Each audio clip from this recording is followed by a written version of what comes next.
సాదా బైనామాలకు సంబంధించి మనం ప్రతిరోజు అప్డేట్స్ చెప్పుకుంటూనే ఉన్నాం కదా.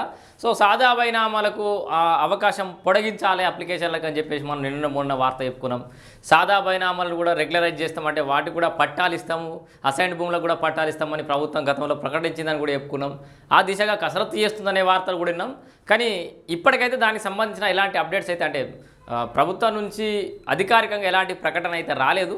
వచ్చేదాకా ఈ సాదా బైనామాలకు సంబంధించి అండ్ పట్టా భూములకు సంబంధించిన రైతులైతే వాళ్ళ వాయిస్ వినిపించే ప్రయత్నం చేస్తారు. వాళ్ళందరి వాయిస్ కూడా మన వైడి న్యూస్ వినిపించే ప్రయత్నం అయితే చేస్తుంది. అయితే సాదా బైనామాల విషయంలో ఒక లిటిగేషన్ ఏర్పడ్డది. ఇది కోర్టులో కేసులు ఉన్నాయి కాబట్టి కోర్టులో కేసు వెకేట్ అయ్యేదాకా మనం ఏం చేయలేము, ఆ తర్వాత దాన్ని మీద నిర్ణయం చేసుకుంటామని మంత్రి పొంగులేటి శ్రీనివాసరెడ్డి రెవెన్యూ శాఖ మంత్రి ఆయన కూడా చెప్పినటువంటి సందర్భం చూసినాం. అయితే సాదా బైనామాలను అడ్డుకుంటున్నది ఎవరు అని చెప్పేసి అయితే ఒక టైటిల్ చూస్తున్నాం. సో కొత్తగా వీడియో చూస్తున్న వాళ్ళు ఎవరైనా ఉంటే కింద డిస్క్రిప్షన్లో ఈ ఒక వాట్సాప్ గ్రూప్ అనేది క్రియేట్ చేసినాం. ఈ పట్టా భూములకు, సాదా బైనామా భూములు, భూభారతికి సంబంధించిన సమస్యలు, ధరణి, ఇట్లా భూములకు సంబంధించిన సమస్యలతో పాటు ప్రభుత్వ సంక్షేమ పథకాల అప్డేట్స్, సో అన్ని అప్డేట్స్ తెలుసుకోవడం కోసం, అక్కడ సమస్యలు చర్చించుకోవడం కోసం ఒక గ్రూప్ అయితే క్రియేట్ చేసినాం. సో దీని కింద ఈ వీడియో కిందనే లింక్లో డిస్క్రిప్షన్లో ఆ గ్రూప్కి సంబంధించిన లింక్ ఉంటుంది. చాలామంది ఇప్పటికే జాయిన్ అయ్యారు, వాళ్ళ సమస్యలను షేర్ చేసుకుంటారు. సో ఇదేం వేదిక అంటే అందరం ఏం తోపులం తురుము అని కాదు, కానీ ఒకరు తెలిసిన ఒక సమస్యని ఇంకొకరు మన ఎక్స్పీరియన్సెస్ను షేర్ చేసుకోవడానికి ఉపయోగపడుతుంది.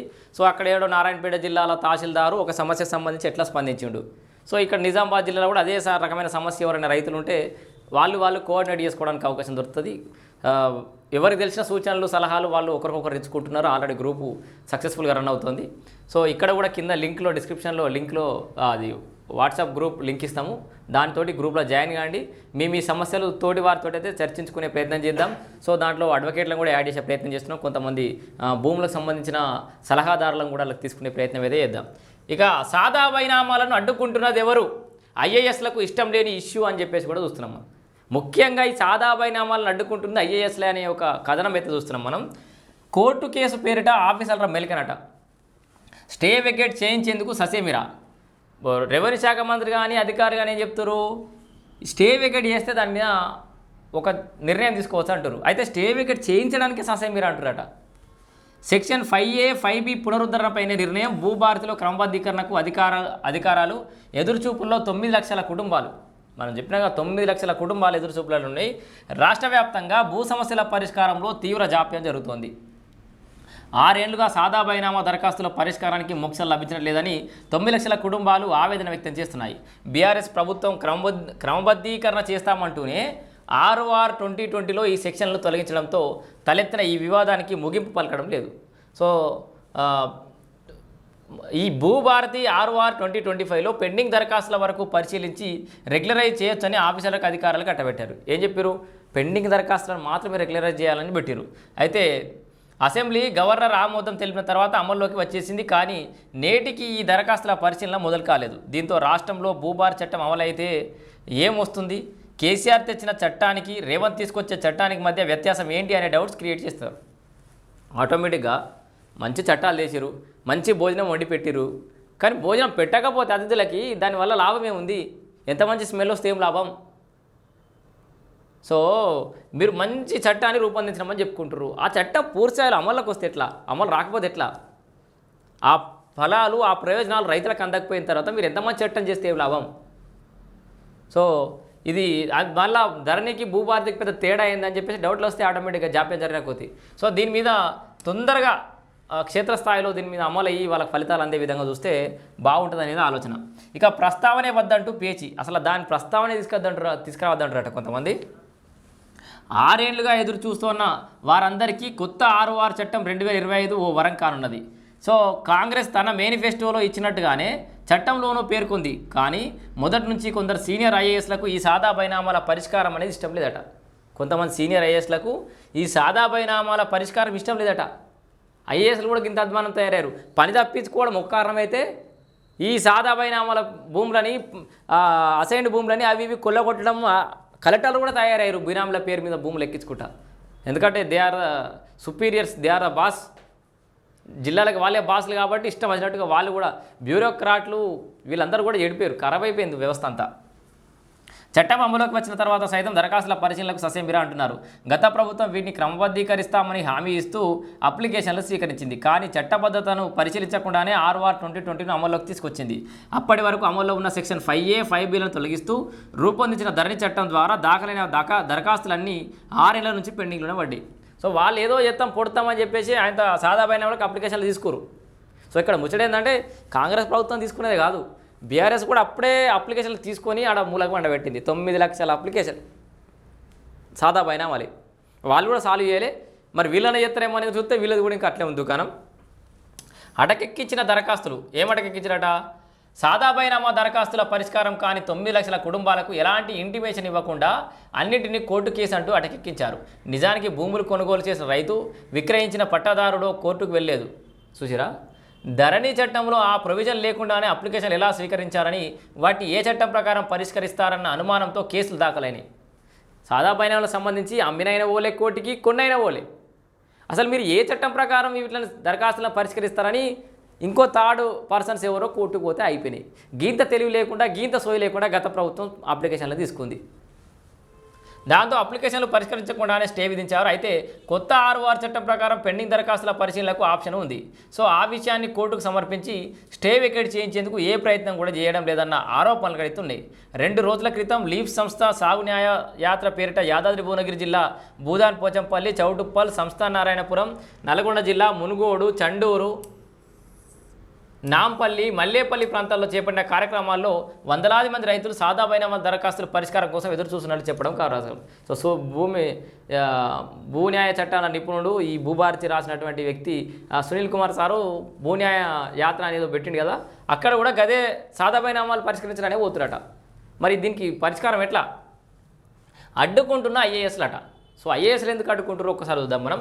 భూభారతి చట్టం రూపకల్పన సందర్భంలోనూ కొందరు ఐఏఎస్లు పెండింగ్ సాదా బైనామాల పరిష్కారంపై పేచి పెట్టారు. అధికారులకు వస్తే వీటిని పరిష్కరిస్తామని హామీ ఇచ్చామని సీఎం రేవంత్ రెడ్డి, మంత్రి పొంగులేటి శ్రీనివాసరెడ్డి పట్టుబట్టారు. దీంతో ఆర్ఓఆర్ 2025లో అధికారాలను కట్టబెట్టారు. భూభారతి అమలైన తర్వాత కూడా కోర్టు స్టే వెకేట్ చేయించడంలో తాత్సార్యం వెనుక ఆ ఐఏఎస్ అధికారులే ఉన్నారన్న ప్రచారం కూడా జరుగుతోంది. రెవెన్యూ సదస్సులో రాష్ట్ర వ్యాప్తంగా 8 లక్షలకు పైగా అప్లికేషన్లు వచ్చాయి. వాటికంటే అధికంగా సాదా బైనామా పెండింగ్ అప్లికేషన్లు ఉన్నాయి. మొత్తం వీళ్ళు రాష్ట్ర వ్యాప్తంగా, ఇప్పుడు లాజిక్ అర్థమైందా, రాష్ట్ర వ్యాప్తంగా ఈ రెవెన్యూ సదస్సులు ఏవైతే నిర్వహించారో ఆ రెవెన్యూ సదస్సులలో వచ్చినట్టు మొత్తం అప్లికేషన్ల కంటే సాదా బైనామా అప్లికేషన్లు ఎక్కువ ఉన్నాయి. రాష్ట్ర వ్యాప్తంగా నిర్వహించిన రెవెన్యూ సదస్సులలో వచ్చిన అప్లికేషన్లు 8 లక్షలు అయితే కేవలం సాదా బైనామాల కోసం వచ్చిన అప్లికేషన్లు 9 లక్షలకు పైగా ఉన్నాయి. సో అధికారులు రాగానే వీళ్ళు దీన్ని పరిష్కరిస్తామనగానే పాత ఐఏఎస్లు అందరూ వద్దన్నారట, కొంత కింద మీద లాగినట్టు ప్రయత్నం చేసి, మరి ఎందుకు వాళ్ళకి ఏం ప్రయోజనాలు దాగి ఉన్నాయి దాని వెనకాల, వాళ్ళు ఎందుకు జాప్యం చేస్తారు? లేదు మేము మాటిచ్చినాం రైతులకి ఖచ్చితంగా ఈ సాదా బైనామా పరిష్కరించాల్సిందని రెవెన్యూ శాఖ మంత్రి పొంగులేటి శ్రీనివాసరెడ్డి, రాష్ట్ర ముఖ్యమంత్రి రేవంత్ రెడ్డి పట్టుబట్టుట్లా అజీరా ముందడు పోయిందట. ఆ పోయిన దాన్ని కూడా ఇంకా కోర్టు నుంచి స్టే వికెట్ చేయించాల్సిన అధికారులు దాన్ని అక్కడనే పెడతారు. వాటికి ఓకే, వీటికి పరిష్కారం లభిస్తే 18 లక్షల కుటుంబాలకు ఊరట లభిస్తుంది. దీని ద్వారా కాంగ్రెస్ ప్రభుత్వానికి ఎంతో ఆదరణ వస్తుంది. కానీ అధికారులు ఏ ఉద్దేశంతో భూభారతి చట్టంలో పేర్కొన్న సాదా బైనామాల అధికారాల సమాచారాన్ని కోర్టులకు సమర్పించడం లేదో అర్థం కాని విషయంగా మారింది. ఇంకెవరికి అర్థం కావాలి? మరి ప్రభుత్వానికి అర్థం కాకపోతే, మనకు కూడా అర్థం కాకపోతే ఎవరికి అర్థం కావాలి? ప్రభుత్వం దీని మీద గట్టిగా సీరియస్గా తీసుకొని కోర్టుకి తగిన సమాధానం చెప్పి ఆ సాదా బైనామాల పరిష్కారానికి మార్గం సుగమం చేసుకోవాలి. ఇక 5A, 5B తొలగింపుతోనే సమస్య వచ్చిందట. ఏంది ఇది యాక్ట్? ఆర్ఓఆర్ 1971 యాక్ట్ అమల్లోకి వచ్చినప్పుడు ఈ సాదా బైనామాలకు అవకాశం ఇవ్వద్దని నిర్ణయించారు వాస్తవానికైతే. కానీ కొంతకాలానికి బాగా పంపకాలు, నోటి మాట, తెల్ల కాగితాల ద్వారా కొనుగోళ్లు తెలంగాణలో సాధారణమని జిల్లా కలెక్టర్లు ప్రభుత్వానికి నివేదించారు. దాని ఫలితంగానే ఆర్ఓఆర్ యాక్ట్ 1971లో 5A, 5B సెక్షన్ల తర్వాత అమెండ్మెంట్ చేశారు. ఈ సెక్షన్లను సవరణ చేసిన అన్నట్టు. 5A ద్వారా అన్రిజిస్టర్డ్ డాక్యుమెంట్ల రెగ్యులరైజేషన్, వాటిపై 5B కింద ఆర్డీఓకు అభ్యంతరాలు వ్యక్తం చేసేందుకు నిర్దేశించారు. సో 5A అంటేనేమో ఈ సాదా బైనామాలు అంటే తెల్ల కాగితం మీద రాసుకుని అవి ఇవన్నీ కూడా అన్రిజిస్టర్డ్ డాక్యుమెంట్లను రెగ్యులరైజ్ చేసుకునే అవకాశం ఇవ్వడం. తర్వాత ఈ 2 సెక్షన్ల ద్వారా ఇంకో 5B కిందనేమో ఆర్డీఓకు అభ్యంతరాలు వ్యక్తం చేసుకోవడం. దాంతో 1971, 1989 మధ్యకాలంలో భూమి ఎలా సంక్రమించినా అది వాస్తవమైతే రికార్డులకు ఎక్కించాలని ప్రభుత్వం నిర్ణయించింది అప్పుడు. సో 1989లో పెట్టి కదా ఈ 2 సెక్షన్లని. ఈ తర్వాత ఏం చేశారు? 1971, 1989 మధ్యకాలంలో ఆ భూమి ఎట్లా వచ్చిందనే సంబంధం లేదు. ఇక అది వాస్తవం అయితే రికార్డులను ఎక్కించాలని ప్రభుత్వం నిర్ణయించింది. ఆర్ఓఆర్ 1971 యాక్ట్లో రూల్ పొజిషన్ తహసీల్దార్కు దరఖాస్తు చేసుకుంటే విచారించారు. స్పీకింగ్ ఆర్డర్ ఇచ్చేవారు. ఆ ఆర్డర్ కాపీ విలువైనదిగా మారింది. అయితే ఆర్ఓఆర్ 2020లో ఈ 2 సెక్షన్లు తొలగించారు, కానీ అప్లికేషన్లు మాత్రం స్వీకరించారు. ఏ చట్టం ప్రకారం క్రమబద్ధీకరిస్తారన్న ఫిర్యాదుతోనే కోర్టు స్టే విధించింది. సో ఇక 6 ఏళ్లుగా ఎదురు చూస్తున్నాడు మొత్తానికైతే. ఎన్నేళ్ళు? 6 ఇయర్స్. బీఆర్ఎస్ ప్రభుత్వం 2020 అక్టోబర్లో జీవో 112 ద్వారా సాదా బైనామాల క్రమబద్ధీకరణకు దరఖాస్తులను స్వీకరించింది బీఆర్ఎస్ ప్రభుత్వం. 2020 అక్టోబర్ 10 నుంచి 29 తేదీ వరకు 2,26,693 దరఖాస్తులు వచ్చినాయి అప్పుడు. ఆ తర్వాత ఆర్ఓఆర్ 2020ని అమల్లోకి వచ్చింది. అందులో సాదా బైనామాల క్రమబద్ధీకరణకు అవకాశం అయితే లేదు దాంట్లో. అయినా అది అమల్లోకి వచ్చిన తర్వాత 2020 అక్టోబర్ 29 వరకు 6,74,201 అప్లికేషన్లు వచ్చినాయి. అంటే 9 లక్షల వరకు మొత్తం ఈ దరఖాస్తులు వచ్చినాయి. ఆర్ఓఆర్ 2020లో వీటి పరిష్కార మార్గాలను క్లోజ్ చేసారు, అయిపోయాయి. దాంతోనే ఎలా చేస్తారని, ఏ చట్ట ప్రకారం క్రమబద్ధీకరిస్తారంటూ కోర్టుకు వెళ్ళారు. ఇప్పుడు ఆ సమస్య తలెత్తకుండా ఆర్ఓఆర్ 2025లో పెండింగ్ దరఖాస్తుల వరకు ప్రొవిజన్ కల్పించారు. కొందరేమో సాదా బైనామాల దరఖాస్తులపై కోర్టులో కేసు ఉందని, స్టే ఆర్డర్ ఉన్నప్పుడు ఎలా చేస్తారంటూ వాదిస్తున్నారు. ఆ కేసు చట్టంలో ఎలాంటి ప్రొవిజన్ లేనప్పుడు ఎలా చేస్తారన్న అంశంపైనే ఇప్పుడు ఆ అవకాశం కొత్త చట్టంలో కల్పిస్తున్నప్పుడు ఎలాంటి ఇబ్బంది ఉండదని రెవెన్యూ నిపుణులు అయితే అంటారు. సో ఇది ఏం జరుగుతుందో చూడాలి. స్టే వెకెట్ చేసిన తర్వాతే మొదలు పెట్టాలన్న అవసరం సైతం లేదంటారు. సో ఇక్కడ ఒక అవకాశం అవుతుందట, స్టే వెకెట్ చేయకుండా కూడా చేసే అవకాశం ఉందని కొంతమంది నిపుణులు చెప్తారు. దానికి తోడు 2020 అక్టోబర్ 29 వరకు దాఖలైన 2.26 లక్షల దరఖాస్తుల పరిష్కారం ఎప్పుడైనా చేసేవాళ్ళు ఉంది. సో వీళ్ళు అప్పుడు క్లోజ్ చేసిన కంటే ముందు వచ్చిన అప్లికేషన్ 2,26,000 అవ్వన పరిష్కారం చేస్తూ డైరెక్టు, దానికైతే ఏమి ఇబ్బంది లేదంటారు. దీనిపై అనవసర రాద్ధాంతం చేయడం ద్వారా దరఖాస్తుదారుల సహనాన్ని పరీక్షించడమే అంటున్నారు. ఇప్పటికే 5 ఏళ్లుగా వారంతా భూమి హక్కుల కోసం నిరీక్షిస్తున్నారు. వారి అప్లికేషన్లను ఏదో ఒక రిప్లై ఇవ్వకపోతే ఇబ్బంది పడతారన్న అభిప్రాయం కూడా వ్యక్తమవుతుంది. సో అప్పుడు కేసీఆర్ కాక చేసిన తలకాయ నొప్పి ఇప్పుడు కాంగ్రెస్ వాళ్ళు చేస్తున్నటువంటి జాప్యం వల్ల రైతులైతే ఇబ్బంది పడుతున్నారు మొత్తానికి.